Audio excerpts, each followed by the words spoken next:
Earlier today, hundreds of pro-life activists gathered on Capitol Hill to visit key congressional offices and demand that Planned Parenthood and other abortion organizations be defunded.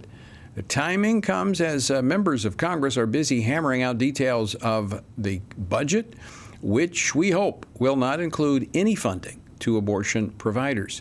Every year, taxpayers like you and me fund abortion providers to the tune of more than $500 million, which is what Planned Parenthood has been receiving. Again, that's each year. It's time to tell Congress to turn off the spigot.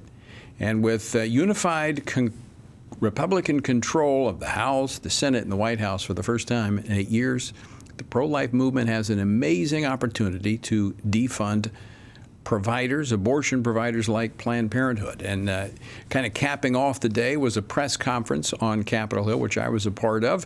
Several members of Congress, including my next guest, who is a pro-life stalwart. He has been advancing the cause of life for over 4 decades on Capitol Hill.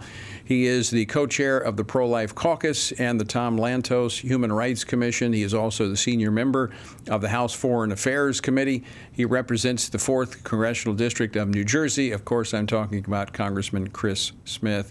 Congressman Smith, welcome back to Washington Watch. Thanks so much for joining us. Tony, thank you so very much. And I thought your statements today, the waste, fraud, and abuse, the way you framed that was outstanding. Thank you for your leadership. And again, thank you for your very wise comments at that press conference. Well, thank you, Congressman. You actually have the bill to defund Planned Parenthood. You've been advocating for this for a long time, but it looks like this could be the moment. I think we are poised if we have the courage, and that we could be close with a couple of votes, but hopefully people will be persuaded to put this into the reconciliation package, which does not require a supermajority on the Senate side. So the filibuster has no power over this initiative. And our leadership, I think, is very committed to ensuring that a group called Planned Parenthood that has themselves in their affiliates performed over 10 million abortions since 1973. I mean, that is a numbing loss of children's lives. And of course, we know what it does to the women. And one of our speakers, as you heard, we all heard, she went right after I spoke, and you, I should say. She talked about her experience going into a Planned Parenthood clinic. She got the abortion pill. She was treated shoddily. And then when she had complications, they didn't want to hear a thing about it. And more reports are coming out that women are ill-treated and botched abortions, like we saw in the New York Times piece. And the loss of life every single day. Over 1,000 babies are killed in just one organization's clinics, and that's Planned Parenthood. You know, Congressman, you and I are both opposed to abortion. We want the nation to embrace life. But what we're talking about here is government-funded going to organizations that perform abortions. In the last recorded numbers that Planned Parenthood has put out from 23 and 24, they received just shy of $700 million in taxpayer dollars. That's almost $1 billion coming from taxpayers. Now, this was on the heels of them raising almost $500 million after the overturn of Roe. None of that money went to clinics. All of that went to their political campaigns. I mean, how is it that an organization like this can get all of this tax money and then turn around and use it in campaigns? Well, they really are shameful with regards to that. They distort people's voting records. They're very aggressive with their 30-second ads and their direct mail and all the other things that they do. And, you know, it's about time that every pro-life advocate in Congress and everywhere else realizes that they not only kill babies, they are a very deceptive organization that tries to defeat pro-life lawmakers as well. And I remember trying to persuade George W. Bush to defund Planned Parenthood. And they said, look, if you can't do it because of their anti-child policies and anti-women policies, why can't you do it? Because look what they did to you. And we had all these examples of how they had totally attacked him in the campaign, and the same goes for members of Congress, House and Senate. So you've been the target many times. You've been the target many times by Planned Parenthood because of your outspoken pro-life views. I mean, look, everybody has a First Amendment right. I support that. But if you are going to take taxpayer dollars, if you're direct taxpayer dollars, then how is it, as an organization, you engage in political advocacy in terms of candidates? I think there should be a line there. You should be able to choose one or the other. And there needs to be an investigation. How often do they cross the line? I remember one time in one of my campaigns, they ran this whole thing, let's turn Chris Smith around. It was done right before the election time, and they had petitions, and they had all of this work going on to try to defeat me. And while it was thinly disguised, it had nothing to do with turning me around, because I'm not going to be turned around. I'm committed to defending life, no matter what the cost is. But it got their mailing list, it mobilized people, and sure enough, a lot of people were responding to their deception. And it is a very deceptive organization. I could give you example after example on just how they're not trustworthy. Well, and they're part of that whole group that says, don't report adverse events. Unfortunately, under Clinton and then Obama and then under Biden, adverse events attributable to an abortion to the woman have been grossly underreported, and in some cases they're told not to report anymore, like with the abortion pill. So when they claim it's safe, based on what? Right. I want to ask you about this because you've been one of the again, not only a pro-life advocate in the House, but also human rights advocate, and sex trafficking is a huge issue globally, but here in the United States as well. There's evidence to suggest that the operations of Planned Parenthood has covered up sex trafficking by not reporting some of the minors that have come into their clinics. It's a very serious charge. I've written 5 laws, not bills, laws, including the landmark Trafficking Victims Protection Act of 2000. We're celebrating the 25th anniversary of that law this year. And, I bristle. I get very angry when I realize that there are organizations that enable sex traffickers. There was a case that Live Action, and they did several of these cases, but it was in Perth Amboy, New Jersey, where I actually went to high school. And they went in with a fake pimp, and it was an undercover type of operation, and a woman purporting to be an underage woman from Latin America, Central America in particular.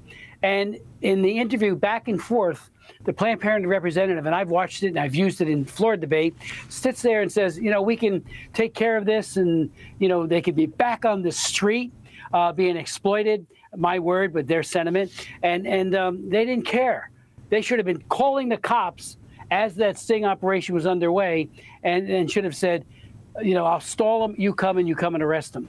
But no, they were enabling it. They even said if you need a later term abortion, we know where that can be procured as well. And they had a clinic in northern New Jersey that they were talking about. So they enable sex trafficking, and that is very, very disturbing as well. Congressman Smith, I want to get to another topic. I want to get to the U.S. Commission on International Religious Freedom that released their report earlier this week. But before I do that, one final question on this issue of the defunding of Planned Parenthood and the abortion providers. What do our listeners and viewers need to do? Well, they need to contact their congressman or congresswoman and their senators and ask them to vote to defund Planned Parenthood wherever that argument is engaged, whether it be on an appropriations bill, which will be harder to prevail on, or on this reconciliation package, which is a once in a year effort which doesn't require a supermajority of votes in the Senate. And that's why we're optimistic that we have a good God willing, good opportunity to defund Planned Parenthood this go around. And I do believe President Trump will be solidly behind this effort.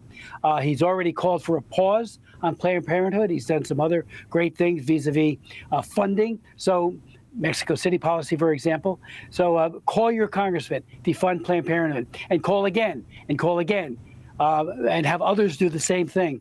Because the other side is doing it. Right. You know, I get mail the other way all the time, emails, the old style of letters that show up, and phone calls. So I would strongly urge that we need to get, and if we have any weaker links out there, members who don't want to do it, encourage them to have the courage to defend the most innocent and the most vulnerable among us, unborn babies, and by extension, during that period of time, when they're so vulnerable, the women. Folks, you can call the Capitol switchboards 202-224-3121. That's 202-224-3121. Also, a better option so you can take action in real time as these things are unfolding in the days and weeks ahead is to have the Stand Firm app and get push notifications so we can tell you who to contact, when to contact, and what to say. So we make it easy for you. All right, we just have about 4 minutes left, Congressman Smith. And this week, USCIRF releasing its report. Now, last time you were on the program about 3 weeks ago was after a hearing you held in your subcommittee and the Foreign Affairs Committee about Nigeria. The U.S. Commission on International Religious Freedom once again making that recommendation that the Trump administration identify them as a country of particular concern so that measures can be taken to improve religious freedom in that country.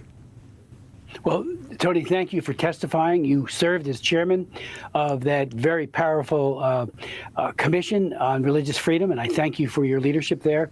And again, your comments and the comments of our other very distinguished witnesses, including Nina Shea. We had a bishop come and testify he flew over from Nigeria to present, and he talked about how especially the Fulani, but also Boko Haram and other radical Islamists are killing Christians with impunity. There's no other country in the world where more Christians are killed, slaughtered, simply because of their faith. In China, there are many more who are arrested. They go to prison, but they're not executed. Here we have churches being firebombed and all the rest. So the commission that you once headed as chairman did call yesterday that there be a designation of country of particular concern, which was a phraseology created by the great Congressman Frank Wolf. It's his law called the International Religious Freedom Act. And once they're so designated, there is a whole series of sanctions that Part 2, designation based on the record. Part 2 is to sanction them, and we would be calling on the administration to, one, name them, speak truth to power. Unfortunately, under Biden, they fecklessly dealt with human rights on every category, and on religious freedom, they were horrible, and especially as it related to Nigeria. Our former Secretary of State went to Abuja, the capital of Nigeria, and just got rid of the CPC status, which is not a good status. It's a black mark on them that had been put on by Trump during his years. We need to put that on again and press hard to protect these churches and, above all, to protect the Christians from slaughter. Chris, just about a minute left. Yes. Also on that list of recommendations for CPC status was Vietnam and India, two countries that have grown increasingly hostile toward religious freedom and Christians in particular. And Nicaragua is on there as well. But you're right. Vietnam, I've gotten passed in the House of Representatives on 3 occasions the Vietnam Human Rights Act. And in their narrative about Vietnam, the commission explicitly calls for passage again of my bill, the Vietnam Human Rights and Democracy Act, and also, above all, that it right now be named as CPC.